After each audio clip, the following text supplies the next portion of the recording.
dumating na nga si David sa mansyon kung saan nakita nga siya ni Ramon, kaya dali-dali nga siya nitong kinausap.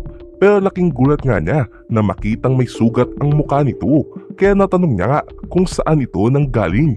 Kaya ipinaliwanag nga ni David na nag-away nga sila ng kanyang kapatid. Pero duda nga rito si Ramon dahil para sa kanya ay maaaring may kinalaman nga ito sa mga umahabol sa kanila ni Martes.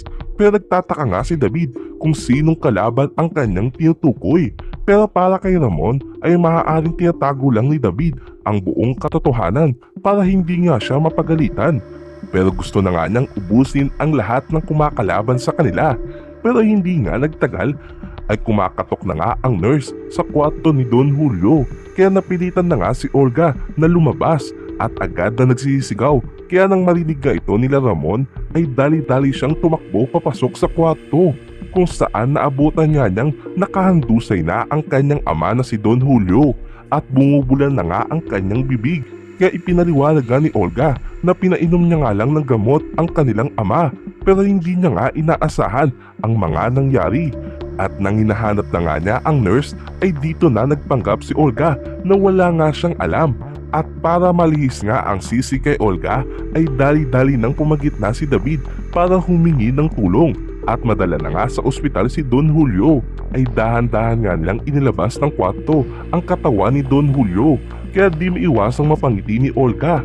Habang si Tanggol naman ay sinimulan na nga ang paglalaro kalaban si Colonel Suarez, kung saan agad na binalasa ang mga gagamitin nilang baraha.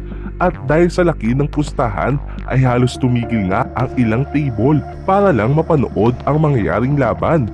At ganoon din ang ginagawang pagbabantay ng mga kaibigan ni Tanggol, kung saan tahimik nga silang nanonood sa may CCTV. At nang naibigay na nga ang mga baraha ay dali-dali na ngang inayos nila Tanggol at Colonel Suarez ang kanilang mga panglaban. Kaya kitang tensyonado nga ang lahat kung ano ang magiging resulta nito. At dahil sa ganda ng kanyang baraha ay di maiwasang mapangiti ni Colonel Suarez. Pero kitang problemado nga si Tanggol dahil tila ba pangit ang mga nakuha niyang baraha, kung saan ilang beses pa nga siyang lumingon kina Boss Divina. Kaya nang inilatag na nga nila ang kanilang mga baraha ay lalong lumutang ang pagkalamang ni Colonel Suarez. At sa pagkakataong ito ay malinaw na natalo nga si Tanggol, kaya hindi maiwasang magyabang ni Colonel Suarez dahil puro salita lang pala si Tanggol. Pero hindi pa nga tapos ang laban, kung saan muli nga silang binigyan ng mga baraha, kaya agad na rin nilang inayos ang mga ito. Pero sa pagkakataong ito ay di hamak na mas maganda nga ang mga nakuhang baraha ni Tanggol. Kaya nang inilatag na nga nila ito ay laking gulat nga ni Colonel Suarez na walang kahirap-hirap siyang tinalo ni Tanggol. Kaya ngayon ay pareho na nga ang score ng magkabilang panig. Kaya muling binalasa nga ang mga baraha at muli silang binigyan. Kaya si Tanggol ay makailang beses na hinawakan ang Star of Venus na umaasang siswertihin na siya. Pero nang nakuha na nga nila ang mga baraha ay sadyang puro mabababang numero ang nakuha ni Tanggol. Kaya kitang napapangiti na nga si Colonel Suarez. Pero sa kabilang banda ay tensyonado na rin ang mga kaibigan ni Tanggol na hindi nga maiwasang mapatalon habang nanonood ng laban. Kaya hindi nagtagal ay inilatag na nga nila ang kanilang mga baraha. At sa pagkakataong ito ay una ngang nanalo ang baraha ni Tanggol. Pero sa ikalawang paglalatag ay agad na lumamang ang mga baraha ni Colonel Suarez, kaya tila ba excited na itong kunin ang diamante. Pero pinaalala sa kanya ni Tanggol na hindi pa nga tapos ang laban. At hindi nga nagtagal ay ibinaba na nga nila ang kanilang mga huling baraha, kung saan pareho nga ang kanilang mga baraha at nagkakatalo na lang kung ano ang mas mataas sa huling baraha ni Tanggol. At dahil nakatago nga ito ay laking gulat ni Colonel Suarez na makitang king ang huling baraha nito na di hamak na mas mataas sa kanyang queen. Kaya hindi nga matanggap ni Colonel Suarez ang mga nangyari at nagtangkang kunin ang Star of Venus. Kaya agad na nga siyang tinutukan ng baril ni Tanggol.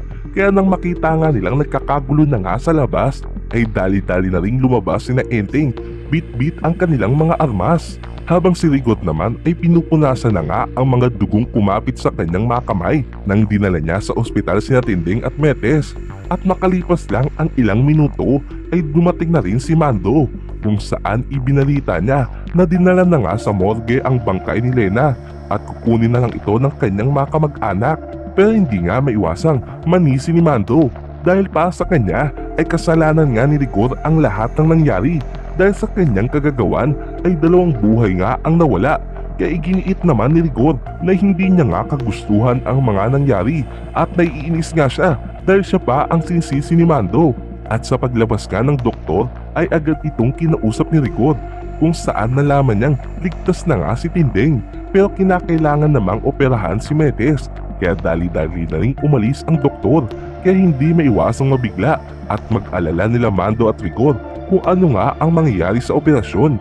Kaya muling bumalik sa mga alaala ni Rigor ang mga ginawa niyang kasalanan sa kanyang asawa at kung papaano humantong sa malaking disgrasya ang inakala niyang sandaling pagsasaya kung saan 2 buhay nga ang nawala at ngayon ay nanganganib pang madamay ang kanyang asawa na si Maites.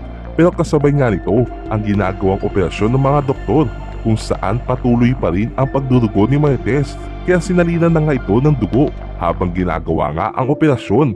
Kaya naman tahimik ngang naghihintay sina Mando at Rigor sa balita ng operasyon. Kaya sa paglabas ng doktor ay ibinalita nga sa kanila na naging mahirap nga ang ginawa nilang operasyon dahil masyado ngang malalim ang tinamo niyang saksak. Pero sa kabutihang palad ay tagumpay ang kanilang ginawang operasyon kaya lubos ang pasasalamat ni Rigor at ganoon din si Mando na kahit papaano ay gumaan na nga ang pakiramdam. Ngayon nalaman nilang ligtas na nga ang mag-inang Marites at Tinding.